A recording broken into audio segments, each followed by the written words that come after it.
Inspector Shekhar ಈಗ motive ಹುಡುಕಲು ಶುರು ಮಾಡಿದರು. ಅರ್ಜುನ್ನ ಆಫೀಸ್ ಬ್ಯಾಕ್ಗ್ರೌಂಡ್ ಪರಿಶೀಲಿಸಿದರು. ಅಲ್ಲಿ ಸಿಕ್ಕಿದ್ದು recent promotion, on-site selection, internal competition. Company colleague ಒಬ್ಬ ಹೇಳಿದ, ಸರ್, ವಿಕ್ರಮ್ ಮತ್ತೆ ಅರ್ಜುನ್ನ ಮಧ್ಯೆ ಟೆನ್ಷನ್ ಇತ್ತು ಸರ್ ರೀಸೆಂಟಾಗಿ. ಮತ್ತೊಬ್ಬರು ಹೇಳಿದರು, ವಿಕ್ರಮ್ಗೆ ಅರ್ಜುನ್ ಎಲ್ಲಾ ಪಡೆದನು ಎಂಬ ಭಾವನೆ ಇತ್ತು.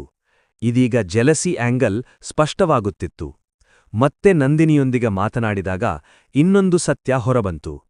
ಅವಳು ಹೇಳಿದಳು, ವಿಕ್ರಮ್ ಒಮ್ಮೆ ನನ್ಗೆ ಪ್ರಪೋಸ್ ಮಾಡಿದ್ದ, ನಾನು ಕ್ಲಿಯರ್ ಆಗಿ ನೋ ಹೇಳಿದ್ದೆ. ಇನ್ಸ್ಪೆಕ್ಟರ್ ಕೇಳಿದರು, ಆಮೇಲೆ? ಅವಳು ನಿಧಾನವಾಗಿ ಹೇಳಿದಳು, ಅವನು ಅರ್ಜುನ್ನ ಬಗ್ಗೆ ವಿಚಿತ್ರವಾಗಿ ಮಾತಾಡುತ್ತಿದ್ದ. ಇದೀಗ ಮೋಟಿವ್ ಇನ್ನೂ ಗಟ್ಟಿಯಾದದ್ದು. ಅಸೂಯೆ, ಪ್ರೀತಿ ಮತ್ತು ಅಹಂಕಾರ. ಸಚಿನ್, ರೋಹಿತ್ ಇಬ್ಬರೂ ಶಾಕ್ನಲ್ಲಿದ್ದರು. ರೋಹಿತ್ ಹೇಳಿದ, ಮಗ, ವಿಕ್ರಮ್ ಹೀಗೆ ಮಾಡ್ತಾನಾ? ಸಚಿನ್ ಉತ್ತರಿಸಿದ, ನಂಬೋಕ್ಕೆ ಆಗ್ತಿಲ್ಲ, ಆದರೆ ವಿಡಿಯೋ? ಇಬ್ಬರಿಗೂ ಈಗ ಒಂದೇ ನೋವು. ನಾವು ಯಾರ ಜೊತೆ ಇಷ್ಟು ವರ್ಷ ಸ್ನೇಹ ಮಾಡಿದೆವು? ರೋಹಿತ್ಗೆ ನೆನಪಾಯಿತು. ಅವನ ಬಳಿ ಇನ್ನೊಂದು ಸ್ಮಾಲ್ ಆಕ್ಷನ್ ಕ್ಯಾಮೆರಾ ಇತ್ತು. ಅದು ಫಾರ್ಮ್ ಹೌಸ್ ಹಿಂದಿನ ಗೋಡೆಯ ಬಳಿ ಆಕ್ಸಿಡೆಂಟಲ್ ಆಗಿ ರೆಕಾರ್ಡ್ ಆಗಿರಬಹುದು. ಅವನು ಮೆಮರಿ ಕಾರ್ಡ್ ಪರಿಶೀಲಿಸಿದ. ಅದರಲ್ಲಿದ್ದ ಫುಟೇಜ್ ನೋಡುತ್ತಿದ್ದಂತೆ ಅವನ ಕೈ ನಡುಗಿತು. ಅವನು ತಕ್ಷಣ ಇನ್ಸ್ಪೆಕ್ಟರ್ಗೆ ಕರೆ ಮಾಡಿದ, sir, I found something.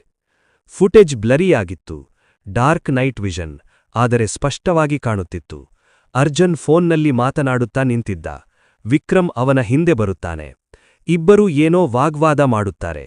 Arjun ತಿರುಗಿ ಏನೋ ಹೇಳುತ್ತಾನೆ. ಅದೇ ಕ್ಷಣದಲ್ಲಿ ವಿಕ್ರಮ್ ಕಬ್ಬಿಣದ ರಾಡ್ ತೆಗೆದು ಅವನ ತಲೆಗೆ ಹೊಡೆಯುತ್ತಾನೆ. ಅರ್ಜುನ್ ನೆಲಕ್ಕುರುಳುತ್ತಾನೆ. ಅವನು ಇನ್ನೂ ಕದಲುತ್ತಿದ್ದ.